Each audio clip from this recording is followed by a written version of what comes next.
We're here with NCOA board member Rick Metsger at the NCOA headquarters in Alexandria, Virginia.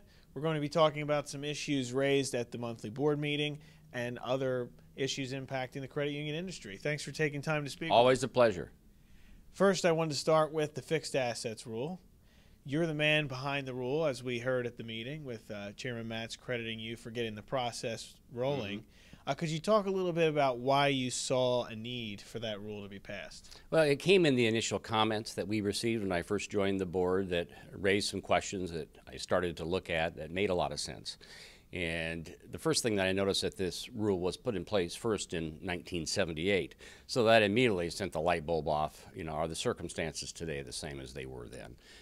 Particularly when we talk about electronic updating those systems and cybersecurity wasn't even in anybody's mind back in 1978. And we certainly didn't want credit unions to impede those investments as a result of a fixed asset rule. So that started the ball rolling. And then we started looking at statistics about both state chartered and federal chartered credit unions and what losses or impediments came as a result of the fixed assets of a particular institution. And they were de minimis and certainly consistent with any other losses. You did not find fixed assets as the primary reason. And so I think that gave us the impetus to move forward and say these are things credit unions should manage on their own. It really is not a safety and soundness issue. If there is an outlier that goes out and spends more on fixed assets without a fixed plan to do that, we'll certainly ask those questions in the supervisory process, but we don't need to up front have them come to us and say, "Mother, may I?" Now, right now, the process for the waivers, if a federal credit union wants to go over the 5%, they have to submit a waiver request. Correct? Could you talk a little bit about how the current process would be different under this new rule and how it relieves the credit unions and the NCOA? Sure. Well, if you stay under the 5% current benchmark of fixed assets, you don't have to do anything. There's no waiver process. That would be the same. So there's no paperwork required at all.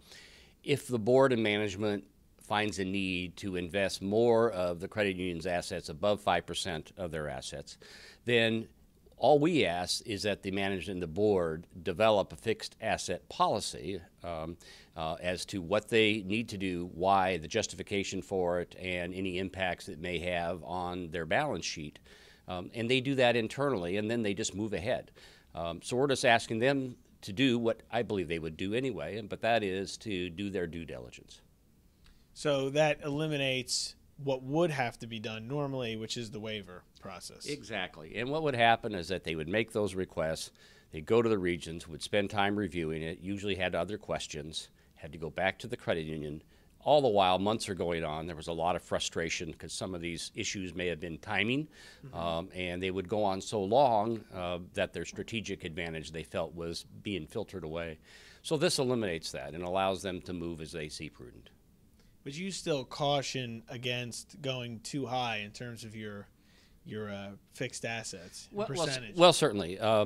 Any dollar in fixed asset is not a dollar that's earning on assets for the credit union and for the credit union members and for the paying of the credit union operations. But if you think about it, there's not a CEO out there that wants to voluntarily take more money out of the earning stream. So I think there's a rev limiter already that they want to spend what is necessary to meet their membership needs, but there's no real motivation to take money out of the earning stream. And so I think that balanced with due diligence by the board is sufficient.